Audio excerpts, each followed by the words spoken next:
안녕하세요. 자유교회 이진우 목사가 보내드리는 아침 묵상입니다. 오늘도 예수 그리스도의 향기를 내는 복된 하루가 되시길 바랍니다. 9월 9일 목요일 아침 묵상입니다. 오늘은 이 일을 차례로 설명하여 라는 제목으로 사도행전 11장 4절로 10절의 말씀 묵상합니다. 베드로가 그들에게 이 일을 차례로 설명하여 이르되 내가 욥바시에서 기도할 때에 황홀한 중에 환상을 보니 큰 보자기 같은 그릇이 내 귀에 메어 하늘로부터 내리어 내 앞에까지 드리워지거늘 이것을 주목하여 보니 땅에 네 발 가진 것과 들짐승과 기는 것과 공중에 나는 것들이 보이더라. 또 들으니 소리 있어 내게 이르되 베드로야 일어나 잡아 먹으라 하거늘 내가 이르되 주님 그럴 수 없나이다. 속되거나 깨끗하지 아니한 것은 결코 내 입에 들어간 일이 없나이다 하니 또 하늘로부터 두 번째 소리 있어 내게 이르되 하나님이 깨끗하게 하신 것을 내가 속되다고 하지 말라 하더라. 이런 일이 3번 있은 후에 모든 것이 다시 하늘로 끌려 올라가더라. 오늘도 성경 말씀을 묵상하며 하루를 시작하시는 모든 분들에게 말씀의 은혜가 임하시길 바라며 목요일 아침 묵상 시작합니다. 베드로는 이방인과의 교제를 터부시하는 유대인들의 오랜 관습을 뛰어넘어 고넬료의 초청을 받아들여 그의 집을 찾아가 이방인들에게 복음을 전했습니다. 베드로가 유대인들의 오랜 종교 관습을 뛰어넘을 수 있는 선택과 결정을 할 수 있었던 이유는 오직 하나님 말씀에 순종하기 위함이었습니다. 베드로는 자신이 평생토록 지켜왔던 이방인을 멀리하는 종교 관습보다 자신에게 주어진 하나님의 말씀을 더 중요하게 여겼던 사람입니다. 베드로가 이방인 고넬료와 그의 일행들에게 세례를 베푼 것도 하나님의 영이신 성령께서 그들에게 임하시는 것을 직접 목격했기 때문입니다. 사도행전 10장 44절로 45절이죠. 베드로가 이 말을 할 때에 성령이 말씀 듣는 모든 사람에게 내려오시니 베드로와 함께 온 할례받은 신자들이 이방인들에게도 성령 부어 주심으로 말미암아 놀라니 베드로의 순종은 초대교회가 땅끝까지 이르러 내 증인이 되리라는 예수님의 마지막 지상명령을 지키기 위해 한 발짝 앞으로 나아가는 중요한 계기가 되었습니다. 하지만 막상 베드로가 이방인 고넬료의 집에서 며칠을 머물고 예루살렘으로 돌아오자 그를 반겼던 것은 예루살렘 교회의 환영이 아니라 비난이었습니다.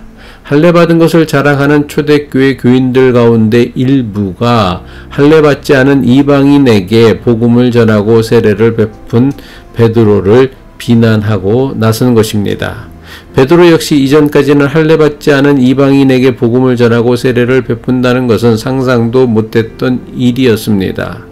베드로가 이 모든 일에 앞장서게 된 것은 오로지 하나님의 뜻과 명령을 이루기 위한 희생과 헌신의 결과였습니다.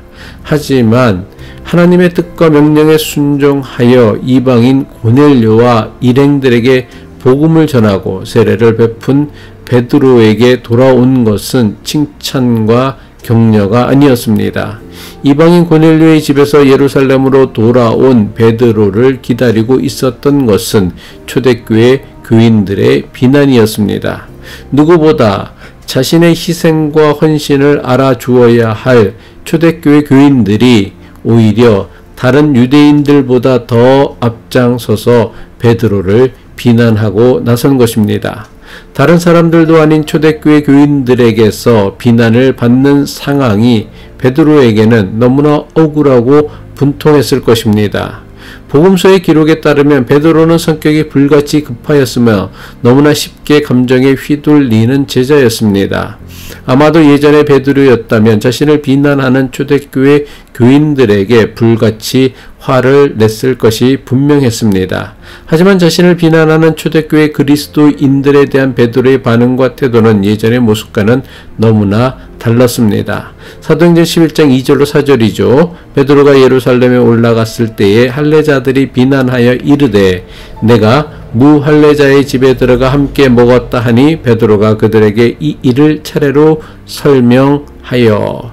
베드로는 할례를 자랑하는 일부 초대교회 교인들의 부당한 비난에도 불구하고 불같이 화를 내지 않았습니다. 그렇다고 초대교회 최고 지도자라는 사도의 권위를 앞세워 자신을 비난하는 이들을 책망하거나 비난하지도 않았습니다.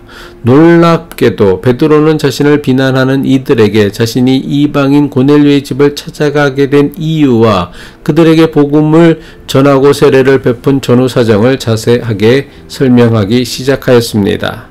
사도행전 11장 5절부터 17절까지는 베드로가 자신을 비난하는 이들에게 사도행전 10장에서 이루어졌던 일들을 자세히 설명하고 있는 말씀입니다. 베드로가 자신을 비난하는 이들에게 자세하게 설명하고 있는 사도행전 11장 5절 이하 17절까지의 말씀은 사도행전 10장의 말씀을 그대로 요약한 말씀입니다. 성령으로 거듭난 베드로는 예전과 같이 불같이 급하고 순간적인 감정에 쉽게 휘둘리는 사람이 아니었습니다. 베드로는 억울하고 부당한 비난을 받으면서도 화를 내기보다 자신에게 있었던 일을 자세하게 설명하며 자신을 비난하는 사람들을 설득하고 나선 것입니다. 이것은 비단 베드로에게만 나타나는 사건이 되어서는 안 됩니다. 예수를 그리스도라고 믿는 모든 사람에게서 나타나는 사건이 되어야 합니다. 사도 바울은 고린도 교회에 보내는 편지에서 그리스도 안에 있는 사람은 이전과는 전혀 다른 새로운 존재라고 선포하였습니다. 고린도후서 5장 17절이죠. 그런즉 누구든지 그리스도 안에 있으면 새로운 피조물이라. 이전 것은 지나갔으니 보라 새 것이 되었도다. 예수를 그리스도로 믿는 것은 이전과는 전혀 다른 새로운 사람이 되는 것을 의미합니다. 어떻게 이것이 가능합니까? 우리를 이전과 전혀 다른 새로운 사람으로 거듭나게 하시는 성령님의 도우심이 있기에 충분히 가능할 수 있습니다. 예수를 믿는다고 하면서도 여전히 예전의 방식에 얽매여 산다면 아직 예수님을 구세주 그리스도로 믿는 사람이 아닙니다. 예수를 믿는다고 하면서도 여전히 예전의 가치에 얽매여 산다면 성령님의 임재와 인도하심을 순종하며 살지 않기 때문입니다. 베드로가 자신을 비난하는 일부 교인들에게 지금까지 있었던 모든 일을 차례대로 그리고 자세하게 설명하자 어떤 일이 일어났습니까? 사도행전 11장 18절은 이것을 이렇게 기록하고 있습니다. 그들이 이 말을 듣고 잠잠하여 하나님께 영광을 돌려 이르되 그러면 하나님께서 이방인에게도 생명 얻는 회개를 주셨도다 하니라. 베드로가 자신을 비난하던 이들에게 지금까지 되어진 모든 일을 자세하게 설명하자 베드로를 비난하였던 교인들이 입을 다물었습니다. 이들은 단지 베드로를 비난하는 입만 담은 것이 아니었습니다. 베드로를 비난했던 이들이 베드로의 설명을 듣고는 하나님께서 이방인에게도 구원의 은혜를 베푸신다는 것을 깨닫게 됩니다.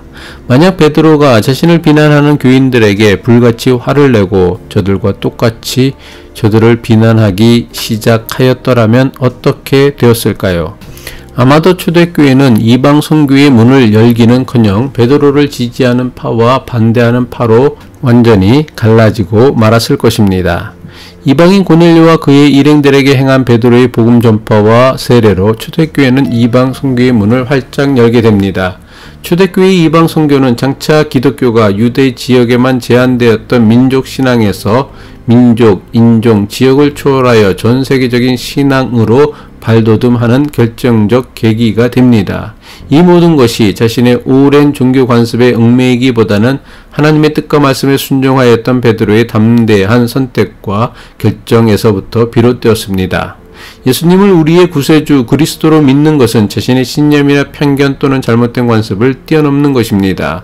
이런 것들을 뛰어넘을 수 있을 때에 비로소 세상을 품는 우리의 지경이 넓어질 수 있고 우리의 지경이 넓어질 때 비로소 예수 그리스도의 복음이 땅끝까지 이룰 수 있게 될 것입니다. 기도하겠습니다. 예수 그리스도를 믿는 우리의 믿음이 우리가 가진 잘못된 관습과 편견 그리고 확신과 신념을 뛰어넘어 이전에 품지 못했던 사람들을 품고 복음을 전할 수 있는 놀라운 역사가 나타나게 하옵소서. 예수 그리스도의 이름으로 기도합니다.